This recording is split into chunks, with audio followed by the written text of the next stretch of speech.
Hi, and welcome to the next video in the series about this new book, The Potent Power of Menopause, a truly culturally diverse perspective on this inevitable phase in women's lives.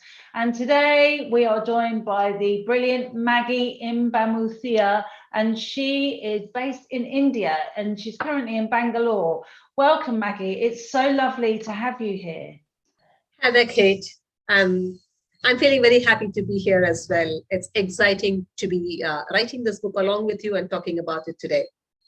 Fantastic. And just a little bit of background, Maggie is a social entrepreneur with a special interest in diversity, equality and inclusion and well-being. So my goodness me, if there was ever a book that was absolutely in her sweet spot, it's this one. So brilliant to have you included in this, Maggie. It's we're really privileged. So before we talk about some other points, Maggie, could you give us a little bit of information just about your chapter, please? Yeah, my chapter focuses on two things. First one, it talks about how a woman can prepare herself through the perimenopausal period and the years leading up to it, so that the menopause becomes a phase that can be more comfortable and more conscious and something that can be more powerful. So it's really becoming more aware and putting in the work towards better health in those early years. And second is I'm throwing a little bit of light. It's such a huge topic, so I'm not going deep into it, but on yoga and Ayurveda and how they have clues to women's health that we can build upon. The Ayurvedic approach is so incredibly powerful, isn't it? Yes, I find it powerful. It's something I've personally experienced. And Ayurveda is not a one medicine fits all. It's very personalized and every woman's body is different. And it comes from the understanding that a woman's health and body is cyclical. So we bloat, we become thin through 30 days, we gain weight, we lose weight. So it just goes through a cycle, and it really talks about like seasons. Every month has seasons, every period cycle has seasons, and how can a woman take care of herself? So I find that really beautiful. It is beautiful. So this is all about our connection to our body, isn't it? It's about understanding for ourselves and how to treat ourselves, basically, and how to look after ourselves as we go through this. This is about that deep inner connection, isn't it? So with yoga and the Ayurvedic approach. Yes, this also comes from a deep anguish that of late exercise and working out has become another way to push our bodies. In the current demand to be at your best always, we have lost what it is to be in sync with the body. So I read somewhere, when you're young, you're moving the body, and that's what we seem to be doing throughout our lives. We push our body, but we don't live with it.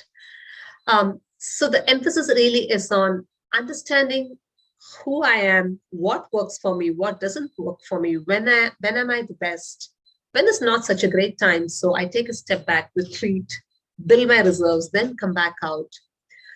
So it's really having that clear understanding so that we can enjoy life a lot more than we do right now. Goodness. So the whole perspective of in the West anyway that we have, that you constantly need to be moving and on it and amazing and nailing it and all those terms, they're all about all of that basically, aren't they? That pushing our bodies all the time, never ever disconnecting. It's constantly on the go.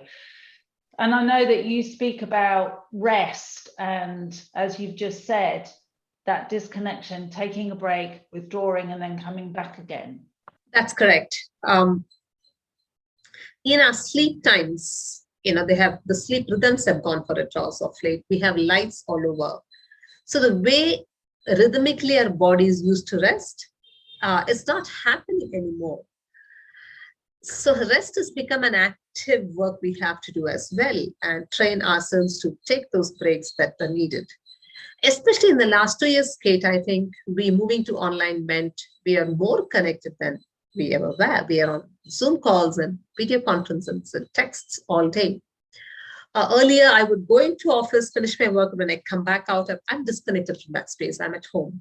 But that's not the case anymore. We are connected to everything all the time. So that disconnection, going into silence, going into the phase where we can really rest has become something we don't give space and time for.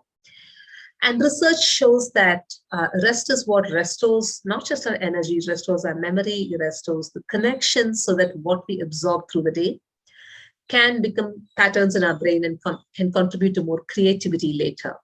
So there is this constant demand to be out there to always sound positive. But in practicality, for us to be the best, we have to have phases where we do disconnect and go into ourselves. And that is one thing very important. Again, a woman's body goes through that naturally. When we are in the menstruation phase, there is a cycle, and there are 3 days in a month where there is a need to rest, relax, eat what nourishes you, be in the community of other women, then go back for the remaining 20 odd days in your full power. I think that women are more gifted than men, honestly speaking, in terms of biology, where this is naturally enforced on us. So yeah, it is important, and unfortunately, we don't make the time for it. Not at all.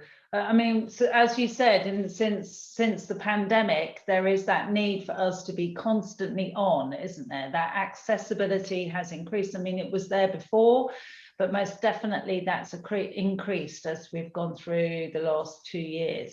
And I think that nourishment and that connection and community that you spoke about before, the community of women, is really important, isn't it? Especially as we go through this phase. Absolutely. So many of us, Kate, we've discussed about how our mothers and grandmothers didn't sit us down and walk us through menopause. And that's probably because for them, they had the community. So if I take my mom or my grandmother, they come from these large families where they had a real sisterhood. They had people who held them, who supported them when they went through this phase. Whereas our generation is suddenly finding ourselves living in these nuclear families. And when we are going through this phase, we only have our partner and our children to rely on. And in most cases, children have grown up and gone to college. So we're pretty much alone, juggling a career and the health issues, or rather the menopausal phase, which requires us to sit back, reflect, and look at who we are, adjust our schedule and things like that. So I really feel the need for a community of women to open up, talk to each other, support each other through this. The other day I just found myself just sitting and crying for no reason. And I picked up the phone and asked, is this normal? Does it happen? Right? To be even able to ask those questions, have someone come and say, that's perfectly okay. And if you're feeling down, can I send some food over? Yeah. Right? That's probably our modern sense of community. Of course, in earlier days, women stayed together. They were in one part of the house together when something like this was happening. And everybody knew who was at their best energy levels that day and who was not. And they would have the balance and just support each other through this. We probably do not have that much right now, but we can at least have and know that there is a community can rely on, come together, open up and talk to each other more. It doesn't have to be a lone struggle. Absolutely. And I think that that's one of the major issues that I hear all the time, is that women feel that they are completely isolated and alone. So, which brings us to the idea of the mind and the body and the breath, which you mentioned at the beginning there with Ayurvedic and yoga and those body practices. And what can women do who may not be familiar with Ayurveda and yoga? What could they do for themselves? Honestly, I think every culture has some practice or the other, which involves body and breath, definitely. But basically, working with any practice that brings the three together, a simple meditation that is focused on breath with some movement, or finding someone who can walk you through anything. Even Pilates classes can be done along with breath. So it doesn't have to be only yoga, but anything that gives the overall body movement and is coordinated with breath. and also has some space for reflection. These three, I think, help someone get in touch with the body. As women move through the many symptoms that are involved in menopause, how can women use that practice to help them through, the three phases of menopause: peri, menopause, and post? During perimenopause, what is important is reading the signals and understanding what are the parts of my health that need attention. Because one thing I've seen again and again is during menopause, the weaker parts, it could be immunity, it could be allergies, it could be depression, it could be dental issues. During menopause, I see that they get enhanced. So perimenopause gives some clues as to where am I lacking, to build your strength, to build your health towards it, taking supplements, taking rest. That is the perimenopause period. During the menopause period, again, paying close attention to how one is going through and having a supportive community to hold the person through those phases. Because menopause is almost like a rebirth. We have spent all the previous years working and building our lives around the family, typically. And menopause is where a woman, again, typically transforms from that to becoming a person of herself, understanding who she is. So it's almost like a rebirth where I stop living for others and start living for myself. It can actually be scary because we have not done that in the last 30 years. We have just thought about everybody else. So it can be scary, but just believing in oneself and working with a supportive group of women is very helpful during menopause. And taking ample rest, being able to have confident conversations that we can ask for support from family at work. So having a support group helps in all of that. And after menopause, focusing again on strength, because that is the time when body starts losing some of the muscular strength, and women lose the natural protection they have with periods. So the emphasis becomes more on having a healthy diet, having an exercise regimen that not only builds strength, but also keeps one's mobility and functionality intact. So moving to a more gentle practices and more conscious food habit is very important post-menopause. I think that's incredibly valuable advice, Maggie. I think that's right. It speaks to every woman at every stage, and it's so important. And it's something that we can all do today, tomorrow, the next day.